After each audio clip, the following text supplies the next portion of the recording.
Wolfpack Nation, have you missed us? Well, we have missed you. I'm John Potter, the Director of Athletic Media here at Western Oregon University, and we welcome you in to another edition of Wolves Weekly.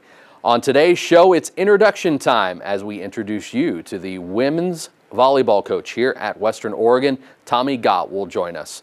We'll also hit on upcoming events, which include a national championship chance for the men and women track and field team, as well as the upcoming athletic auction. It comes to you right now on this edition of Wolves Weekly.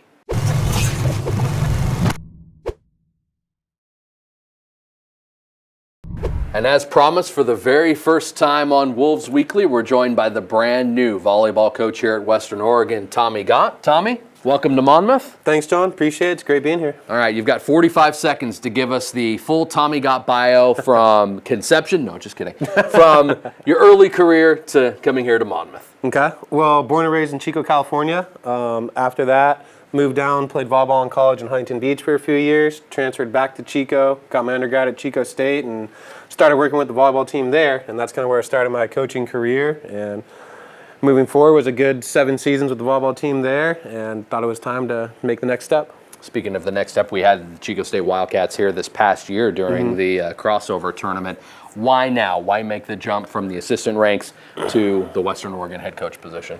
It's always been a goal of mine to be a head D2 volleyball coach, and it was just kind of that opportunity that presented itself where, for me, it was a good fit in terms of Chico State and Western Oregon, similar in different ways. In terms of still being in the West Coast, I wanted to stay somewhat close to home, pretty much open anywhere, but trying to stay West Coast. And so that jump from California to Oregon, from the CCCA to the GNAC, it was something I was looking forward to and thought it'd be a good fit all the way around.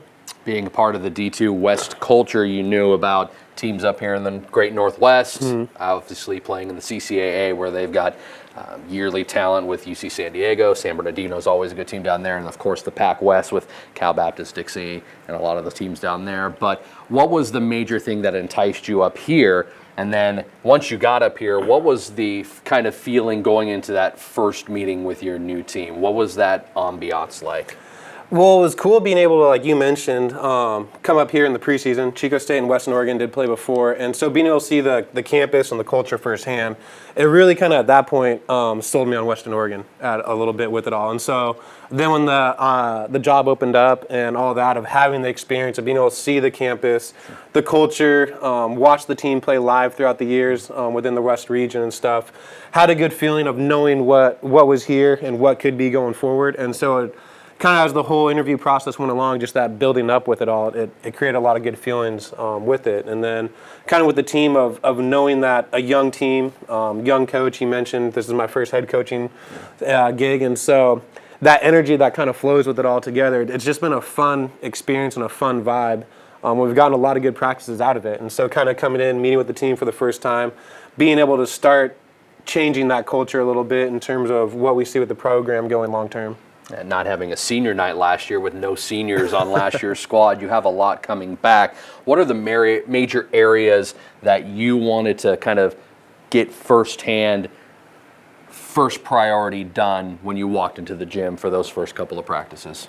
I think the first things in terms of my checklist that I had going, of being able to maximize the last amount of time with the spring season, was for sure the language and the systems, being able to introduce the girls to my system of what we want to do, and then also making sure that the language barriers are kind of broken earlier. So that way, once preseason starts in the fall, we're not all just kind of going at it and learning new. They know names of the drills, they know how they're run, and that way I think it just transitions to an easier leadership role for those returners to be leaders to the incoming freshmen.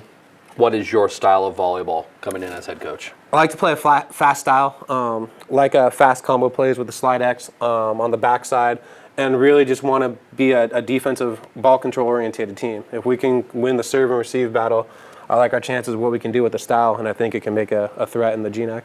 Talk about your expectations heading into this year. Obviously, Western Washington made a great run into the Final Four and the championship game. You've got teams up in the Great Northwest like Alaska Anchorage that are always perennial threats. What are your expectations for your team in your first year heading into this fall? Consistently want to be building and getting better each year. And so I think in terms of the way the girls have been practicing this past spring here, what we've been doing and what I've seen and can foresee in the future, I think we can be a threat in the GNAC and be in that top half of the conference, and just each year keep trying to build on that. All right, always springing surprises on the new head coach. I've got a handful of surprise rapid-fire questions to get a little inside the brain of the new head coach, Tommy Gott. You ready? Yes, sir. All right. Jump serve or floats? Whatever is personal preference for them. Wow, I like the democratic answer. St. John Smith or Karch Karai? Karch. Why?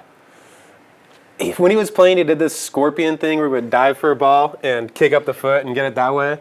I don't know, it's fun to watch. When I play, I like to gator volleyballs a lot, and so just kind of that different aspect with it.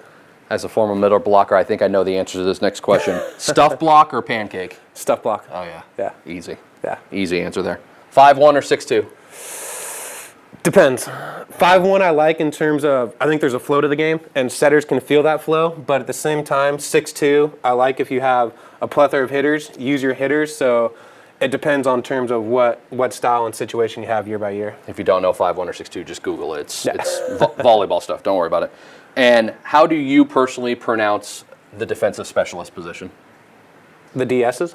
Yeah, well, is it libero?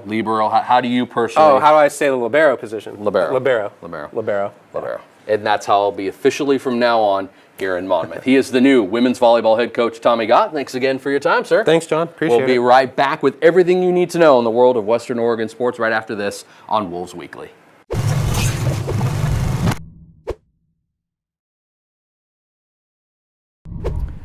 This week's edition of the Wolfpack Rally starts right now. 8 overall athletes, 7 men and 1 woman, will head to Bradenton, Florida to compete for the 2016 Outdoor Track and Field National Championships from May 26th through the 28th, again at the IMG Academy in Bradenton, Florida.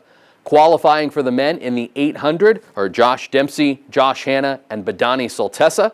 In the 1500, the nation's third-ranked runner right now, David Ribich and Sam Nafziger, will run in that 1500. Justin Larson will try to become a 2-time All-American in the javelin, while on the women's side, Stephanie Stuckey will represent the Wolves in the 1500. Again, May 26th through 28th in Bradenton, Florida. We look forward to hearing good things about a possible national championship from our Wolves track and field team. Also upcoming is their 30th annual Wolves Athletic Auction that'll be held on Saturday, June the 4th at the Salem Convention Center. We ask that you come and support our student athletes by helping us build some athletic scholarships. For all of the information regarding the 30th Athletic Auction, we invite you to go to our website, woowolves.com/auction.